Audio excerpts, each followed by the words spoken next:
Doctor কি বললো, ওষুধ দিয়েছে? না ওষুধ দেয়নি, তবে টেনশন ডিপ্রেশন থেকে একটু দূরে থাকতে বলেছে, আর কিছুই না।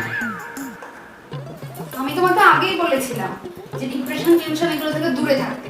এগুলো আবর্জনার মতো হয়, এগুলোকে ছুঁড়ে ফেলে দিতে হয়। সবসময় এগুলো থেকে দূরে থাকতে, না তো অসুস্থই হয়ে পড়বে বিনা কারণে। স্যার তুমি এক কাজ করো, তাহলে তুমি রেডি হয়ে নাও তাড়াতাড়ি, তোমাকে তোমার মায়ের বাড়ি রেখে আসি। কেন এই ভর সন্ধ্যেবেলায় মায়ের বাড়ি যাবো কি করতে আমি?